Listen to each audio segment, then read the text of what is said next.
Hello and welcome to another episode of Sports and Songs Podcast. I'm your host, Dan. Andy's out on assignment. We're in season 6, episode number 27. Tonight's the Songs edition. We'll be reviewing an album. Please leave your comments and questions below. The album is the Black Crowes. The Black Crowes. They are a band known for really doing well on their first album that went 5 times platinum, and then also very good on their second album. This is their third. This is their third album called Amorica. Amorica.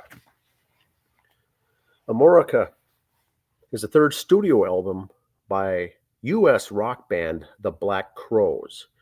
And so they just came off recording the Southern Harmony and Musical Companion in 1992 that did really well. Then they came out with this that only went gold. It only went gold, no platinum at all. Some look at it and say, they weren't trying that hard. They just quickly issued the album, and that's really it. But when you listen to the music, very good musicians here once again. Very interesting music selection. They get into the genre here is hard rock and boogie rock. I would like to add that some of the songs here are soul rock, some are funk, some are country rock. They're really trying out new things. It's more of an experimental album that they're having fun with. Some of the songs just come off as jam sessions. And so here's a track listing. First song number 1 is Gone. Song number 2 is A Conspiracy. This is the lyrics contend with a man and a woman in a relationship that's much like a conspiracy. You don't want to get involved. You want to deny it.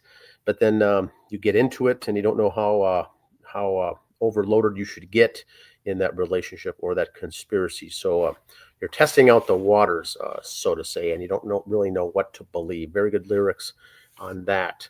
Song 3 is High Head Blues. Song 4 is Cursed Diamond. Song 5 is Nonfiction. Song 6, She Gave Good Sunflower. Good song there. Some of these also have drug use, almost like not hallucinogenic drugs, but very interesting. I would say very interesting there with the use of the lyrics and whatnot. These guys they were known to have fun and have a good time. So some interesting imagery there. Song 7 is P25 London. Song 8 is Ballad in Urgency. Song 9 is Wiser Time. That was their big hit. Song 10 is Downtown Money Waster. Song 11 is Descending. And so the track here, the total track is 54 minutes, 13 seconds. It's on the American label. Released November 1st, 1994. And once again, it went gold. It didn't do much after that. The album cover is of some interest. Here's the original. The original album cover. Now, this didn't go over too well in Walmart and Kmart stores. This is an image actually from Hustler magazine that they used for the album cover. Now, I believe that they knew this was going to get backlash. I believe they knew this was going to draw many people to want to go out and buy the album. And maybe they did that because they knew it was a weaker album and wouldn't sell much. Perhaps they ended up going with this one, just a censored triangle of the American flag. So that's the one that you see on the shelves here today. Not sure if that worked or if it didn't, or whatever they were trying to get at there, but that is what they used. The album, it says here, the album cover notably featured a close-up photo of the pelvic region of a woman wearing a United States flag bikini bottom with pubic hair showing at the top. The photo was taken from the cover of a July 1976 issue of Hustler magazine. So this was 76 for the bicentennial, and this this issue is 94, so it had nothing to do with the timing. They just said, hey, let's take that. The album with this cover was subsequently banned from chain stores such as Walmart and Kmart, resulting in the cover being censored with a solid black background displaying only the garment. Only the garment. Um, Here's the personnel. Chris Robinson, vocals, harmonica. His brother, Rich Robinson. Both these guys are coming out of Georgia. Both the Robinson brothers grew up outside of Atlanta in Marietta, Georgia. The Robinson brothers. Guitar was Mark Ford. Bass, Johnny Colt. Drums, Steve Gorman. We'll get to more on him in a bit.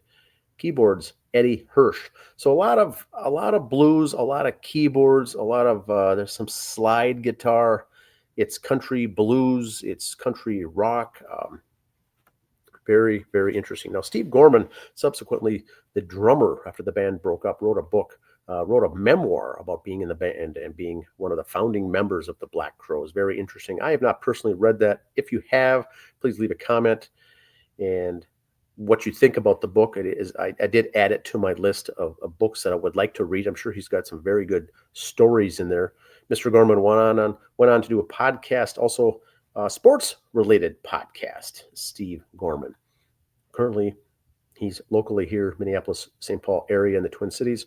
He works for radio station KQRS on the morning show. You can listen to Steve Gorman. Him and his wife relocated here from Nashville. He's also in a Minneapolis band called Golden Smog. So Steve Gorman has some connections here, ties in well with our sports and songs theme here as the podcast. He's a sports guy and a musician, longtime drummer for Black Crowes. Listen to him on 92.5 KQRS morning show here in the Twin Cities. So the album, like I said, didn't do that well. It's still pretty good. You got to listen to it a couple of times. You know, it'll get to grow on you, I think. I didn't listen to it when it first came out. This was 1994. I wasn't into the Black Crowes at that point in my life, but listen to it now. It's not bad. It's from a musical. You have to be in the mood. It's a good music.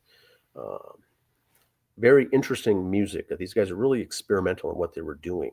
In the U.S., when they released a bonus track later on, Tied Up and Swallowed was the name of that song. The Japanese bonus track was Chevrolet. That's a cover song. You can get that on the reissue. 1998 reissue bonus tracks were Song of the Flesh and Sunday Night Buttermilk Waltz. Very interesting group, the Robinson brothers. Very interesting sound, very good.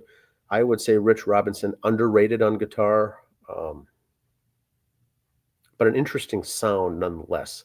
I would recommend getting this one out. Try to pick it up, listen to it, stream it. Good stuff. Thanks for listening.